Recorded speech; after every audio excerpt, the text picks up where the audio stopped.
श्री दत्तप्रबोध अध्याय 3. या अध्यायामध्ये आपण नारद महर्षींना शाप दिल्याची कथा पाहणार आहोत. अध्यायाला सुरुवात करूयात. श्री गणेशाय नमः. अमंगलाचा नाश करणाऱ्या विघ्नहर्ता मंगलाधीशाला नमस्कार करून श्री गुरु दत्तात्रेयांना वंदन करून या अध्यायाला सुरुवात करूयात. या अध्यायातील ही कथा फार पूर्वीची आहे. या देशी प्रचंड यज्ञ होत असत तेव्हाची. षड्रिपूंवर विजय मिळवून अनेक योगी महामुनी तपश्चर्यानं इंद्रालाही जिंकीत असत त्या दिवसांचे. ज्यांच्या जप आणि तपानं देवाधिकही दृढमूढ होत असत अशा लोकोत्तर वितरागींची आणि त्या वितरागींना जन्मभर संगत करणाऱ्या त्यांच्या साध्वींचीही. सिंहाद्रीत तळीही असाच एक महामुनी एक पर्णकुटी बांधून राहत होता आपल्या साध्वी पत्नीसह. तिथला एकूण परिसरच अतिशय मनोहर आणि रमणीय होता.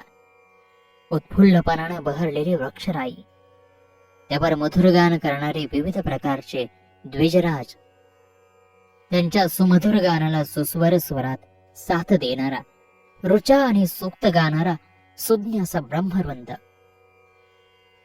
सुमधुर सुवासिक पुष्पांनी लहडलेल्या मनोरम वेली आणि रसाळ अमृतमयी फलांनी लहडलेले वृक्ष, कलकल कलरव करीत वाहणारे निर्मळ स्फटिकांचे झरे आणि या वातावरणात अल्लडपणानं विहार करणारे मनमोही मृगशावक. अशा या रमणीय परिसरात आपला आश्रम थाटून अत्रि ऋषी आपल्या पत्नी समवेत तपाचरण करीत होते. जपजाप्य आणि यज्ञयागादी धार्मिक कृत्यांमध्ये दंग राहून मोठ्या सुखसमाधानानं कालक्रमणा करीत होते. असेच एके दिवशी अत्रि ऋषी आपलं नैमित्तिक काम पार पडत होते तेव्हा अचानक नारद मुनींनी त्यांच्या कुटीमध्ये प्रवेश केला. त्यांचा चेहरा फुलला. अतिव प्रेमानं त्यांनी नारदाला आलिंगन दिलं, त्यांचं कुशल विचारलं आणि बसायला आसन दिलं. अत्रेंची सहचरी अनुसया, त्यांची पत्नी, हा परमस्नेह भेटीचा सोहळा पाहत होते.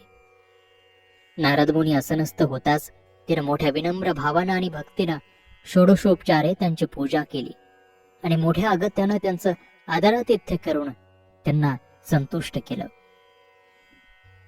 अनुसयेचा विनम्र भाव, स्नेहशील आदरातिथ्य आणि पतिसेवा, पतिनिष्ठा, मीतमधुर लाघवी संभाषण हे सगळं ऐकून नारद मनोमन संतोषले. त्या आश्रमातील ते वितरागी आणि परमसमाधानी दाम्पत्य पाहून त्यांना समाधान झालं.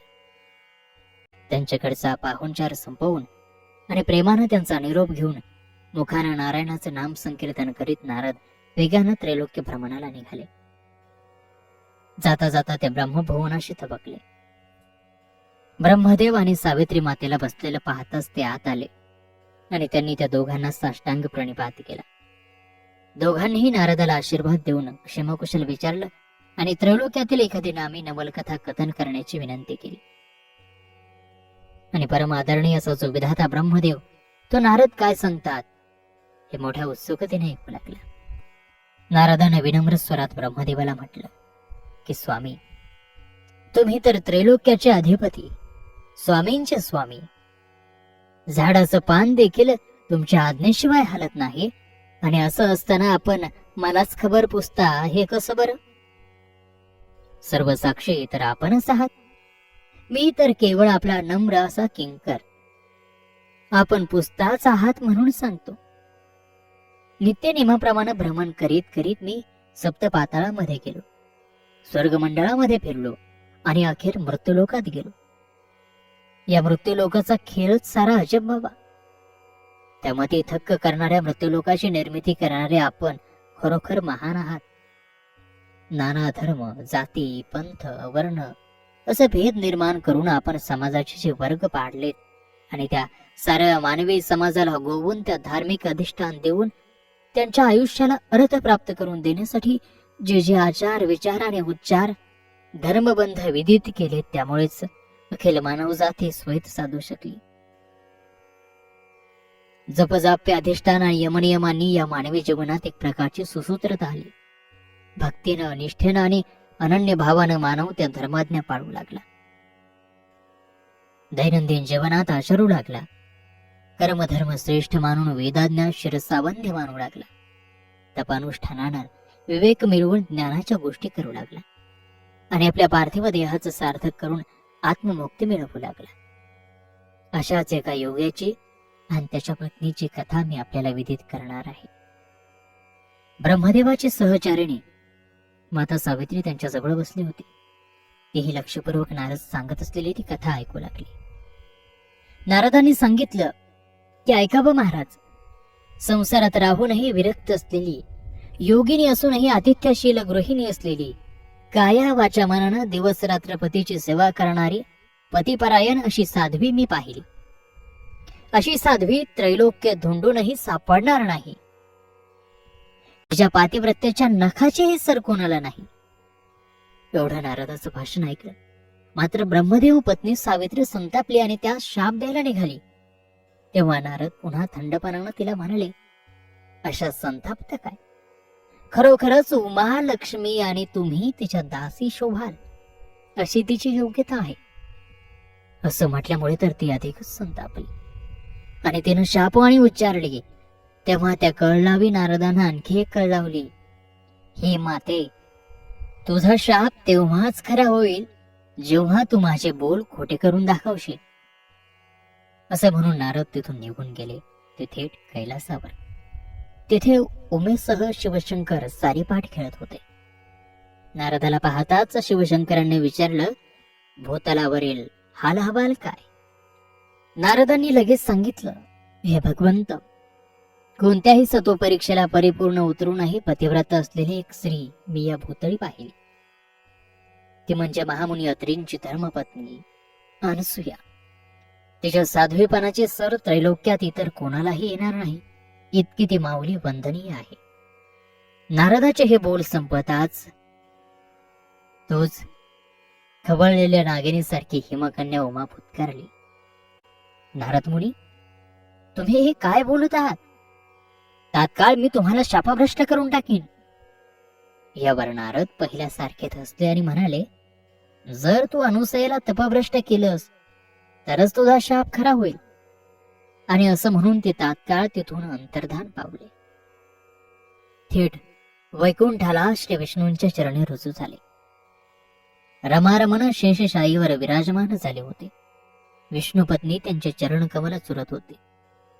नारदानं उभय त्यांना अभिवादन करताच विष्णूंनी आशीर्वाद दिला आणि क्षेम विचारलं.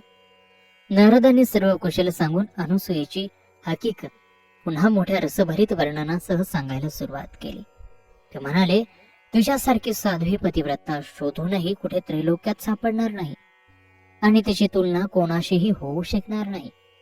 तिच्या पुढे उमा, रमा आणि सावित्री ही उणे आहेत असं मला वाटतं. नारदांनी असं म्हणण्याचा अवकाश की लक्ष्मी क्रोधानं थरथरू लागली आणि तिनं शापवाणी उच्चारली. थोडंही विचलित न होता नारद शांतपणानं म्हणाली, माते, तू जर अनुसयेला तपभ्रष्ट करून दाखवशील तरच तुझा हा शाप मला बाधेल, नाहीतर तुझा हा शापही निष्फळच ठरेल. एवढं बोलून नारद तिथूनही अंतर्धान पावले आणि व्हायचं होतं तेच झालं. उमा, रमा आणि सावित्री यांना हा नारदांनी केलेला अपमान सारखा जाळू लागला. अनसूयेचं सत्वहरण केल्याशिवाय आपल्या अपमानाचं सांत्वन होणार नाही असं त्यांना वाटू लागलं. शेवटी त्या तिघीजणी एकत्र आल्या आणि विचार विनिमय करू लागल्या. तिघींचाही नारदानं सारखाच पान उतारा केला आहे हे कळताच तिघींनीही नारदाला अद्दल घडवायचं ठरविलं आणि त्यासाठी आपापल्या पतींना आधी वश करायचं ठरविलं. अनसूयेचं सत्वहरण आणि नारदाला शासन हे दोन हेतू मनात ठेवून त्या तिघी घरी आल्या. मोठ्या प्रेमानं, अतिशय लागवीपणानं आणि अनन्य भावानं त्या पतिसेवेत रत झाल्या. ब्रह्मा, विष्णू आणि महेश आपापल्या पत्नींवर खुश झाले आणि म्हणाले, आम्ही आपल्या सेवेवर खुश आहोत. काय हवं असेल ते मागून घ्या. तिघींनीही आपापल्या यजमानांना आपल्या मनातला हेतू सांगून दाखवला. तिघेही देव विचारात पडले. हे असलं करण्यात चांगलं काही घडणार नाही, उलट विपरीत प्रसंग ओढावेल असं समजावून सांगण्याचा त्यांनी प्रयत्न केला आणि साध्वी अनसूयेच्या सत्वहरणाचा हट्ट सोडून द्यायला सांगितला. पण असं कोणी सांगून मनातला हेतू सोडून द्यायला त्या काही लेच्यापेच्या नव्हत्या. त्या तिघींनी वेगळंच अस्त्र वापरायचं ठरवलं. त्यांनी खाणं पिणं सोडलं, साज शृंगार सोडला, कडकडीत मौनव्रत धारण केलं आणि आपल्या मधुर लाघवी स्वभावाचा त्याग करून उग्र रूप धारण केलं. त्यामुळे घरातलं सारं स्वास्थ्यच नाहीस झालं. शांतता लोपली. ब्रह्मा, विष्णू आणि महेश पेचात सापडले. काय करावं त्यांना समजेना. आपल्या सुकुमार सहचारिणींची ती अवस्था त्यांना बघवेना. शेवटी देवांनी श्रीहट्टापुढे माघार घेतली आणि तिघींनाही संतोष होईल, त्यांचे मनोरथ पूर्ण होईल असं अभिवचन ब्रह्मा, विष्णू आणि महेश यांनी दिलं आणि सांगितलं की आम्ही खरोखरच साध्वी अनसूयेचं सत्वहरण करण्यासाठी तिघही जाऊ आणि तुमच्या मनातील दोन्ही हेतू सिद्ध करू. हे ऐकताच तिघींच्याही मुद्रा उजळल्या आणि मन संतोष पावली. अशा तऱ्हेने नारद पुराणातील श्रीदत्त प्रबोध ग्रंथाचा 3य अध्याय या कथेसोबत समाप्त होत आहे.